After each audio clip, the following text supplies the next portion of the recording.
will go down in history as the day the U.S. government staged a riot to cover up the fact that they certified a fraudulent election. That's right. The official January 6th narrative is collapsing. We now know that the Capitol grounds were completely infested with undercover FBI agents and informants, along with D.C. Metro Police, Department of Homeland Security, all dressed up like Trump supporters, many of them dressed up all in black, and they were encouraging people to go into the Capitol building. Antifa was also caught dressed up like Trump supporters that day.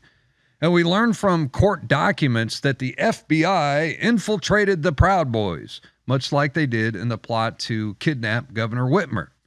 The government admitted that there were 8 FBI sources embedded with the Proud Boys on January 6th. And we've seen the video footage of the undercover D.C. Metro Police walking side by side with the Proud Boys into the Capitol building, playing the role as instigators. The video that you're showing right now is something that has been out on Rumble.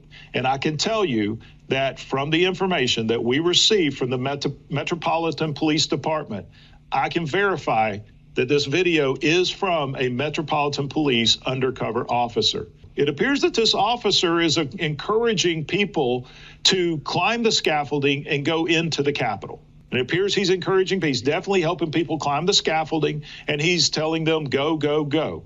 These guys were set up. Now they're in jail, held without bail, and many of them, like my good friend and war hero, Joe Biggs, going to prison for a very long time.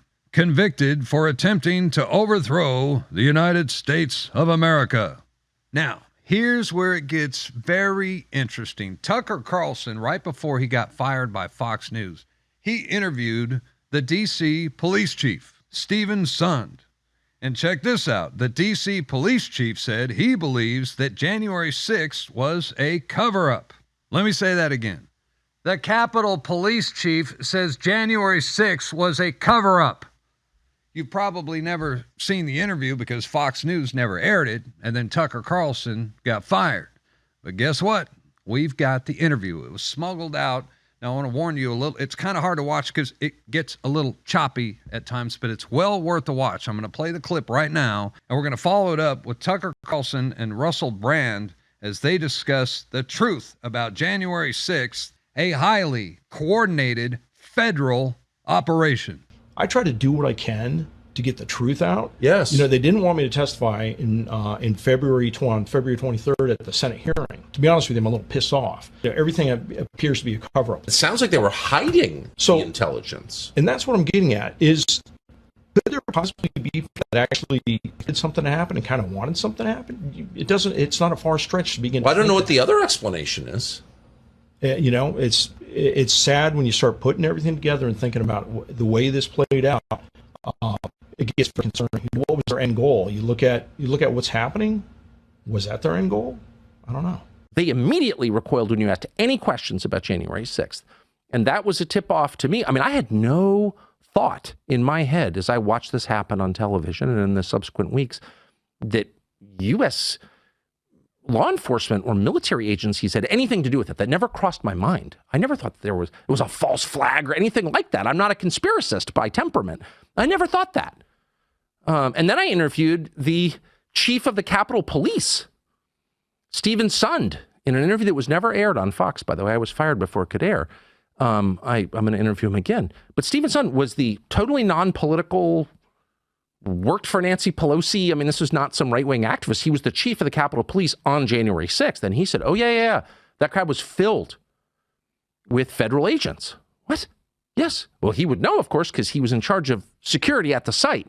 So there you go. We have proof that there was numerous, perhaps hundreds of undercover federal agents on the ground pretending like they were Trump supporters, instigating the crowd and encouraging them to go into the Capitol. We need to go into the Capitol. Into the Capitol. What? Fed. Ray Epps is still being protected by the federal government and the Mockingbird media. No charges yet. The FBI and D.C. Metro Police admit that they infiltrated the Proud Boys, much like the feds were involved in the Governor Whitmer kidnapping plot. The Capitol Police Chief says January 6th was a cover-up, and the pipe bomber still remains at large. So January 6th was a staged riot coordinated with the corporate media so they could steal the election and give it to the Manchurian candidate, now communist dictator, Joe Biden. And if you think this tyrannical government will be finished after they convict J6th protesters, the Proud Boys, and then Donald Trump, think again. Because they're coming after everyone. Next, it'll be Owen Schroyer, Steve Bannon, then Alex Jones, perhaps even myself. All political opposition will be labeled as terrorists. They're coming after us, and then they're coming after you. Share this video with your family and friends right now at band.video.